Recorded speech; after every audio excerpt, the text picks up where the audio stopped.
Et salut à tous et bienvenue sur Vince Moped. Alors aujourd'hui on va se reparler du kit au moteur Stage 6 pour Peugeot 103 qui est vendu par Maxi Scoot, vous le savez. Maxi Scoot, si vous voulez commander, n'hésitez pas, vous avez un code promo de 5% sur tout le site Maxi Scoot avec le code Vince Moped, voilà, Moped sans S à la fin.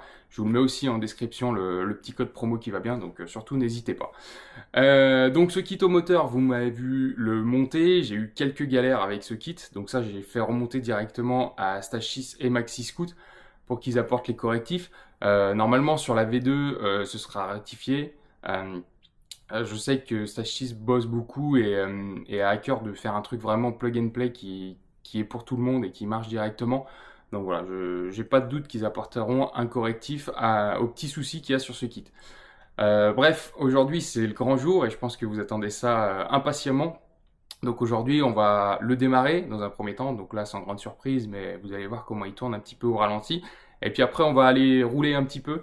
Donc pour ça je vais vous faire de l'embarquer, voilà, je vais m'équiper d'un petit micro-cravate pour que vous m'entendiez le mieux en roulant, voilà c'est le but. Je vais essayer de faire différents angles de vue, voilà, pour que ce soit un petit peu sympa pour vous.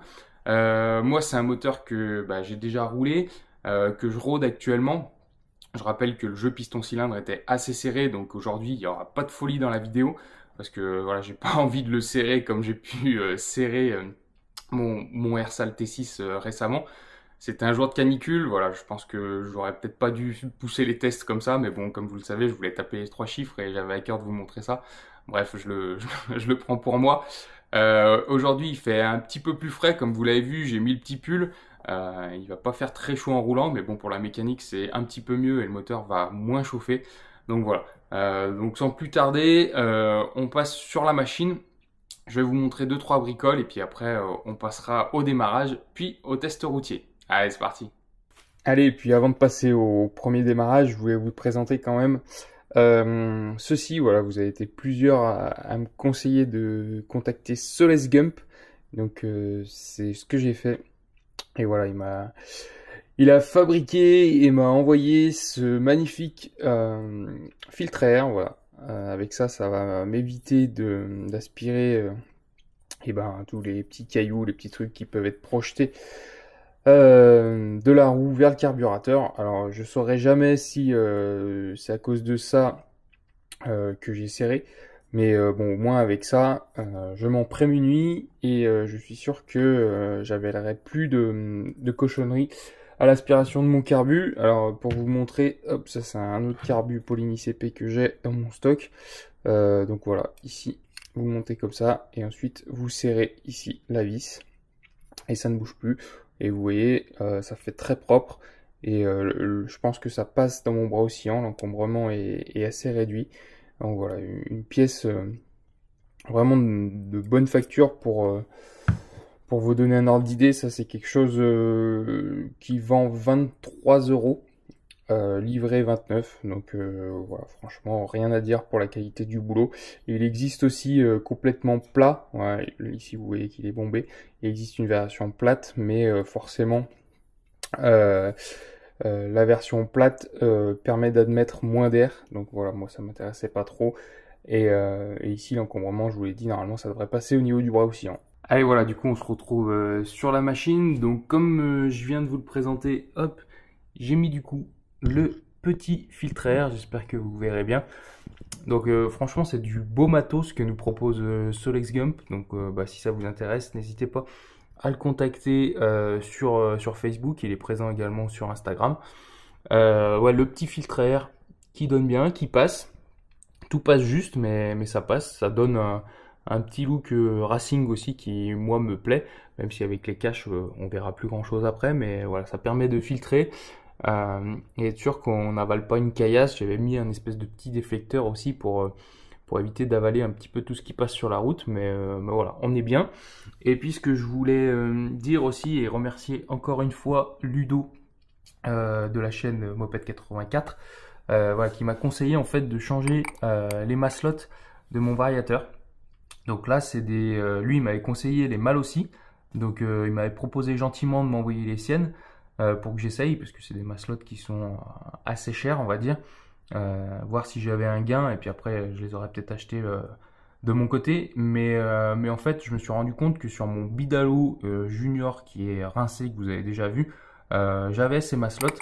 Donc ça c'est du coup c'est des Bidalo d'époque et elles vont plutôt bien, elles ont à peu près la même gueule que les mâles aussi, et ça permet une montée en vitesse bien plus progressive et c'est bien plus doux et franchement c'est confortable. Donc je pense qu'elles vont rester sur la machine. Donc encore merci à toi Ludo pour la petite astuce. C'est vrai que avec les maslottes d'origine Doppler, on a un petit peu tendance à être en tout ou rien. Voilà, ça partait d'un coup. Là, c'est beaucoup plus linéaire. Donc voilà pour la machine. Alors, je le précise, on va aller rouler. Elle n'est pas réglée à 100%. J'ai volontairement enrichi la carburation pour le rodage. Donc là, j'ai mis un filtre à air qui restreint un petit peu, mine de rien, l'entrée d'air. Donc ce qui enrichit naturellement la carburation. Et après, je suis passé en Giclorde 90. J'étais en 88 avant. J'ai essayé un petit peu plus gros, ça broutait, c'était pas terrible. Donc là, je suis en 90 et ça va pas trop mal. Vous allez le voir dans les perfs. Donc on va partir comme ça. Et puis, comme je vous le disais en intro, il n'y aura pas de folie. Je vais vous montrer que ça a du couple et ça arrache quand même. On va pas tirer de pointe, pas faire de folie, mais vous verrez que ça marche quand même très bien. Allez, du coup, on va passer au démarrage. Pour ça, je me sers de cette petite poulie. Voilà, ça vraiment, ça change la vie quand on a ce genre de config. Donc, si ça vous intéresse, n'hésitez pas à contacter Jérémy Sabaté sur Facebook. Voilà, il vous procurera cette petite poulie qui change la vie pour une trentaine d'euros. Et bien, écoutez, on va passer au premier démarrage sans plus tarder. C'est un fail. Allez, il suffit de l'entourer comme ça. Il n'y a rien de plus bête et c'est efficace.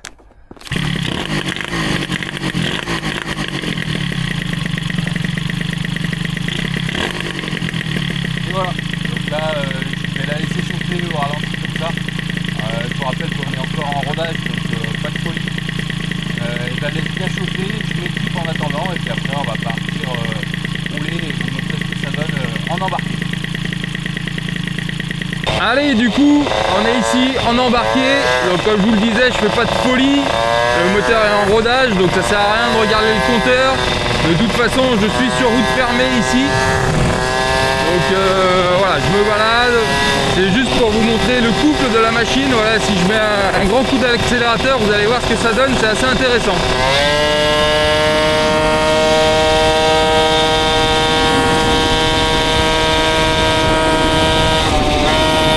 Ça marche, hein. Ça marche. Hein. Wouh!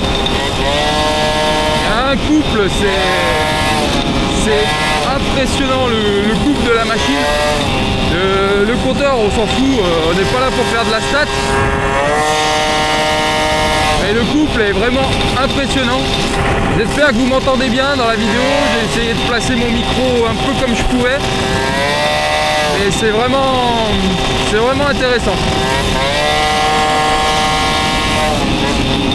Allez, si vous voulez, on va se faire un petit départ arrêté.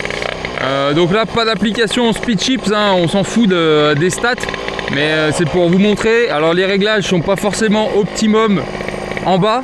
On va dire que ça fait encore un petit peu la chèvre et le départ n'est pas aussi canon que je voudrais. Mais dès qu'on a commencé à décoller, la reprise est juste folle. Allez, c'est parti. Il y a un petit creux. Là ça envoie, et là le couple est vraiment impressionnant.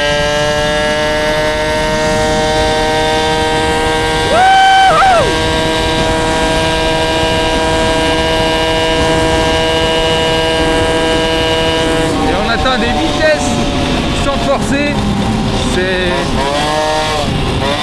Là je pense que les 3 chiffres, le jour où je suis plus en rodage, les 3 chiffres c'est vraiment finger in the nose, je pense. Comme je disais dans mes précédentes vidéos, je pense que le moteur mérite peut-être un peu d'être décomprimé, pour que ça chauffe un peu moins. Mais sinon, ouais, ça marche fort. Allez, puis pour le plaisir, on va repartir. Donc là, une fois que le moteur est lancé, comme je vous disais, là ça part et ça ouate et ça tire. Ça tire vraiment fort. Vraiment, vraiment fort. C'est impressionnant. On va pas trop lui tirer dans la gueule. Hein. On va pas le serrer non plus, mais c'est joueur, c'est très très joueur.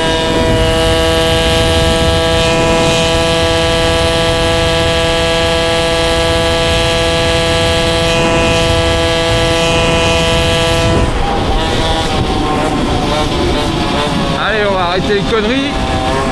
Que si je le serre en direct, on n'aura rien gagné du tout. J'espère juste, franchement, j'ai qu'une hantise, que je sais que vous entendez rien du tout. Mais le couple que ça, je le rappelle, je suis en 11,56 en transmission.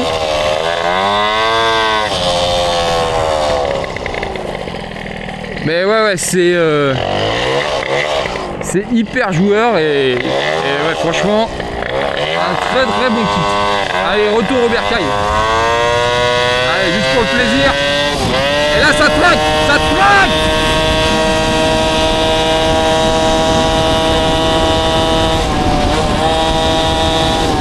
C'est une folie ce truc, c'est une folie franchement, c'est super agréable.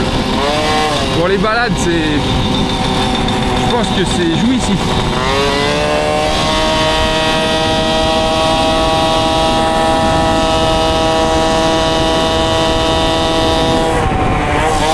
Et un truc que j'ai pas dit, vous ne verrez pas en vidéo, mais mon Vario s'ouvre bien à fond. On le verra peut-être en retournant à l'atelier. On verra que toute la plage de variation est balayée par la courroie. Et ça aussi, ça aide à avoir des perfs. Et comme je vous le disais tout à l'heure, c'est vachement linéaire. Donc c'est franchement bien. Allez, du coup, de retour à l'atelier. Je vous montre ce que je vous disais, c'est que voilà, là, la plage de variation est utilisée en grande. Alors, faut pas forcément regarder ici, hein, parce que ici, la grande plage de l'embrayage, on n'ira jamais jusqu'au bout. Mais à l'intérieur du Vario, sur la joue mobile, alors vous verrez peut-être pas très bien à la caméra. Ici, on voit qu'elle est balayée entièrement. Donc voilà, la petite modif que j'avais fait autour chez mon usineur, ben voilà, c'est efficace et on voit bien que le Vario monte en pleine plage. Donc voilà, encore une petite satisfaction. De toute façon, là je cherche, comme je vous l'ai dit, hein, je cherche pas la pointe, ce sera optimisé une fois que ce sera rodé, mais bon, on se rend compte déjà que ça monte en haut, le réglage Vario n'est pas parfait, vous l'avez vu au tout démarrage, il y a encore un petit peu c'est encore un petit peu flou, mais déjà je suis bien content, ça marche fort et on arrive en full plage. Bon, et bien vous l'avez vu en vidéo, en embarqué, franchement ça marche fort fort fort. Quand je dis ça marche fort, c'est très très coupleux. Je pense qu'en pointe, on doit être équivalent à ce que j'avais sur le T6. J'ai pas vu les 3 chiffres, mais c'était clairement pas le but, comme je vous l'ai dit. J'essaye quand même de le préserver. Je vous ai fait une petite pointe en vidéo, voilà, pour que vous vous rendiez compte un petit peu de ce que ça donne. Mais j'essaye de le préserver et celui-ci, ça me ferait vraiment chier de le serrer, donc je vais en prendre soin. Qu'est-ce que je peux vous dire? Bah, comme je le dis, je le répète, ça comprime fort. Voilà, on était à 14 de taux lors de la prise de mesure. Donc moi, je pense que je vais le décomprimer un petit peu pour aller chercher un petit peu plus de régime moteur et un petit peu plus de pointe, parce que clairement du couple il y en a à crever, donc même si on en enlève un petit peu, je pense qu'il n'y a pas mort d'homme. En plus moi je suis en 11,56, donc franchement moi ça me fait penser un petit peu à un scooter, le comportement, c'est vraiment hyper coupleux, donc si on perd un petit peu de couple, il n'y a rien de grave. Le fait de décomprimer, alors moi je vais décomprimer en calant un petit peu à l'embase. Donc ça va me permettre de remonter un petit peu les diagrammes, aller chercher un petit peu de régime, décomprimer à, je sais pas, ce qui serait bien, c'est 12, 5, 13. Voilà, c'est fixé 13 en limite, comme ça chauffera moins. Et puis voilà, ce sera plus safe. Pour revenir sur ce que m'avait conseillé MaxiScoot en config, et bah franchement c'est top, hein. Enfin c'est la config qui est là avec le pot Doppler. Donc le pot Doppler est bien accordé, je trouve que ça marche vraiment bien. Vous m'aviez conseillé dans les précédentes vidéos peut-être de monter la petite rallonge de peau avec cet échappement pour gagner en couple, mais là, clairement, il n'y a pas besoin du tout. D'ailleurs, je pense que ce serait peut-être dangereux, inconduisible avec cette petite rallonge si on gagne encore en couple, parce que là, ouais, on va lever. Clairement, on va lever la roue avant si on rajoute du couple. Donc c'est pas le but. Je pense que je laisserai comme ça, décomprimer un petit peu, mais mais là, moi, ce que je vais continuer à faire, c'est de le roder hors caméra. Donc pas comme vous m'avez vu conduire ici, c'était vraiment que pour vous aujourd'hui et pour vous faire plaisir et voir ce que ça donnait. Mais non, hors caméra, je vais le roder tranquillement à 50-60, voilà, avec des températures aux alentours de 20-25 degrés. Et puis voilà, pour pouvoir garder longtemps ce kit. Donc c'est pour ça, on va tourner un petit peu une page sur la chaîne. On va passer à autre chose. Voilà, c'est la fin de l'arc, on va dire, l'arc 103 SP moteur 65cc, que ce soit le T6 Ersal ou le Stage 6. Voilà, on va tourner la page et changer d'arc. Voilà, donc je vous l'annonce, la prochaine vidéo ne sera pas sur cette machine. Voilà, j'ai décidé de m'orienter moi aussi sur les vélos électriques. Ça me fait rire en le disant, non, je rigole. Jamais de la vie, et vous me connaissez, même si la mobilette tend à disparaître petit à petit, on continuera jusqu'au bout, donc non, pas question pour moi de passer à cette merde. Du coup, ce sera de la mobilette, ce sera une autre marque, ce sera pas du Tomos, ce sera pas du Peugeot. Bon, bref, vous l'avez deviné. Ce sera du Tobec. Donc voilà, nouvel arc sur la chaîne. Arc Tobec, on va rebosser sur une de mes machines que vous connaissez déjà très bien. Et voilà, je pense que ça va vous plaire. Il y a du lourd qui arrive sur cette machine. Donc voilà, ratez pas les prochaines vidéos. Et puis je pense que la 103, on y reviendra tôt ou tard. Voilà, il y aura peut-être une évolution de config. Je suis pas sûr que ce soit la config définitive de cette machine. Je suis pas sûr du tout. C'est peut-être un moteur qui ira prochainement sur un autre projet. Mais bon, pour l'instant, je peux pas vous en dire plus. Sur ce, je vous laisse. N'hésitez pas à vous abonner à la chaîne. Voilà, ça grimpe petit à petit. Encore merci à vous, n'hésitez pas. N'hésitez pas aussi à me suivre sur Instagram et Facebook. Voilà, je poste un petit peu en avant-première ce qui arrive par la suite sur la chaîne YouTube. Bref, sur ce, je vous laisse. À plus. Ciao.